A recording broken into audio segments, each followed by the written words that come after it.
मैं रोज इसे कहता हूँ कि बाजार जाए और शादी की खरीदारी करे, लेकिन ये रोज मुझे टाल देती।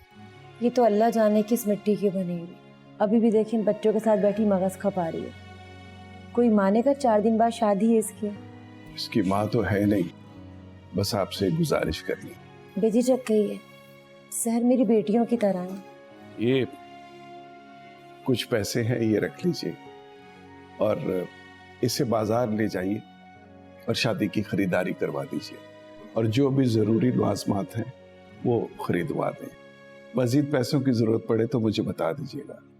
आपसे इसलिए कह रहा हूं कि ये तो मुझसे मांगेगी नहीं।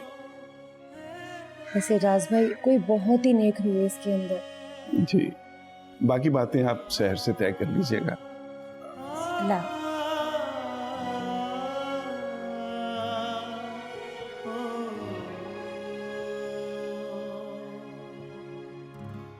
कहाँ फंसा दिया है बाबा? ये लें जी आप लोगों की कॉफी, ये लो बेटा। Thank you.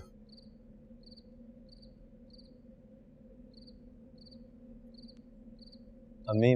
हाँ बेटा बोलो, क्या बात है?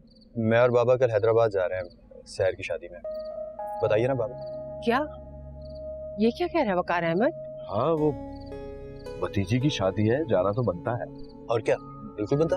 भाभी जान को पता चल गया ना तो आसमान सर पे उठा लेगी। और वैसे भी इफ्तिखार भाई भी मुल्क से बाहर गए, आप दोनों भी चले जाएंगे तो हम अकेली औरतें घर में क्या करेंगी? बड़े मान से बुलाया मेरे भाई ने, और मैं उससे वादा भी कर।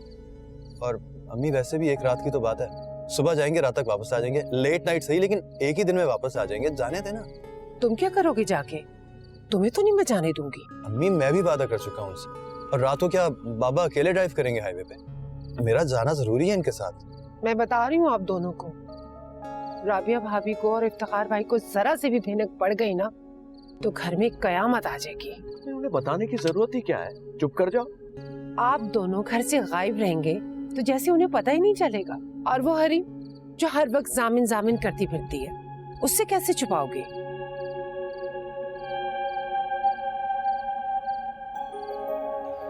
और रशीद कहाँ है भाई? अंदर है? अभी तक चूना नहीं फिकवाया यहाँ है? अरे जरा नाली के करीब ना चूना सारा फिकवा दो।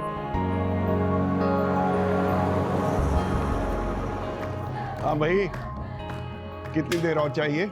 जी जा चाचा, बस थोड़ी देर में हो जाए। जल्दी से खत्म करो, मेहमान आने शुरू हो गए। बस जा चाचा। और वो गली में चूना फिकवा देना जरा।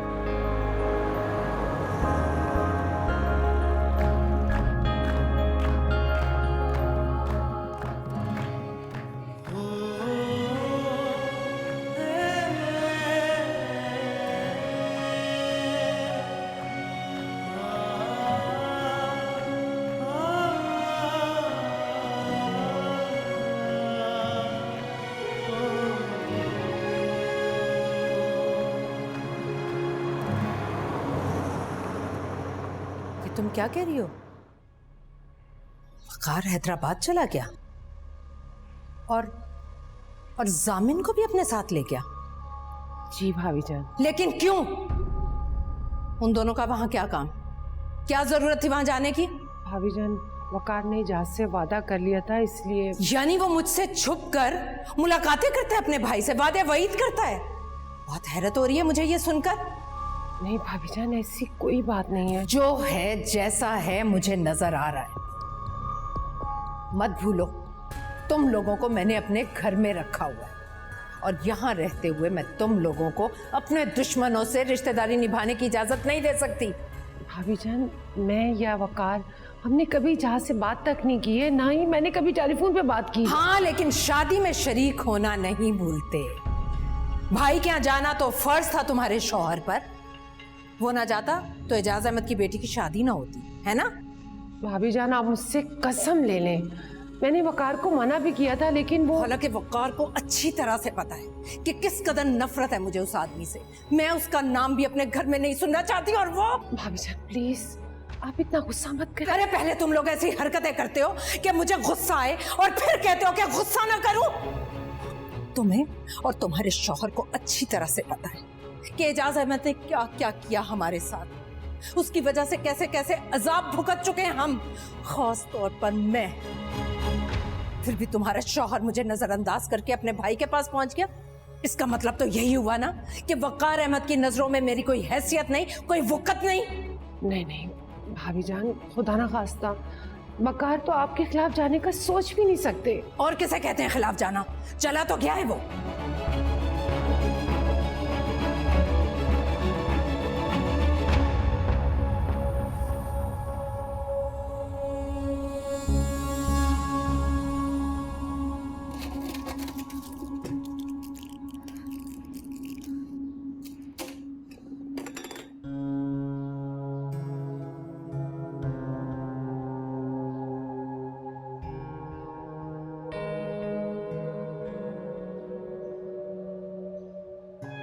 आपको इतना गुस्सा नहीं करना चाहिए मामा।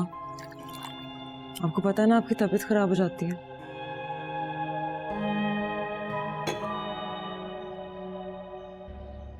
जामिन और वक़ार ऐसी हरकतें करेंगे तो मैं गुस्सा करूंगी, और क्यों ना करूं? मेरे घर में रहते हैं वो लोग, हमारे बिजनेस से अपनी जिंदगियां चला रहे हैं, और उसके बाद मेल मुलाकातें रखे, वो भी मेरे दुश्मनों से, और मैं चुपचाप तमाशा देखती रहूं? नहीं, ये मुझसे नहीं होगा। अच्छा छोड़े मामा, अब क्या हो सकता है, तो वो लोग जा चुके हैं। क्यों जा चुके हैं?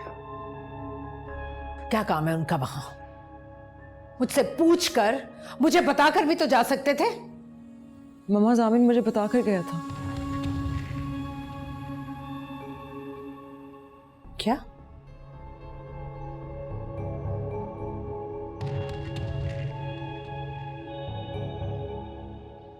तुम्हें पता था? जी उसने मुझे कल रात ही बता दिया था, लेकिन मैंने आपसे बात छुपाई क्योंकि मुझे पता था कि आप कितनी हर्ट होंगी। फिर तो तुम भी उन्हीं की तरह निकली, मुझसे झूठ बोलने वाली, मुझे अंधेरे में रखने वाली। मामा माफ कर, मुझे अंदाजा नहीं था कि आप इतना गुस्सा कर जाएंगे। मेरी एक बात कान खोलकर सुन लो हरीम, जामिन की सारी आदतें अपने उस एजाज चचा से मिलती, उसी की तरह खामोश, वैसा ही खुद गर्ज। उसको इतनी ढील देना बंद करो, वरना तुम बहुत पछताओगी, और मैं भी कुछ नहीं कर पाऊंगी तुम्हारे लिए। चल यहाँ से।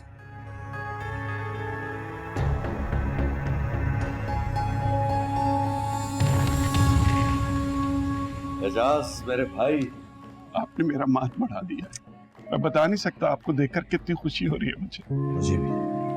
जामिन, अरे सामिन बेटा, बहुत बहुत मेरा बच्चा, तुम्हारे आने का बहुत बहुत शुक्रिया बेटा। कैसी बातें कर रहे हैं चाचा, हमने तो आना ही था, शुक्रिया की क्या बात है? क्यों अबू? बिल्कुल, क्यों नहीं। एजाज भाई, वो सामान आ गया है, क्रॉकरी आ गई है, रखवाऊं कहाँ? सलीम भाई कहीं भी रखवा दीजिए, मैं अब बहुत थक गया हूँ। या चले मैं आता हूँ। नहीं, आप और अब्बू बैठ के बातें करें, मैं हूं ना, मैं संभाल लूंगा सब। अरे बेटा क्यों इन झमेलों में पड़ोगे तुम? एजाज, जामिन को मैंने सब समझा दिया, ये सारे काम संभाल लेगा। आप बिल्कुल फिक्र नहीं करें। मुझे बताइए सब कुछ कहाँ है, बल्कि मैं इससे पूछ लेता हूँ कहाँ जाना है भाई। आइए जाओ बेटा। आप फिक्र ना अच्छा करें। बेटा, थैंक यू। और मुझे सहर बेटी से सबसे पहले मिला।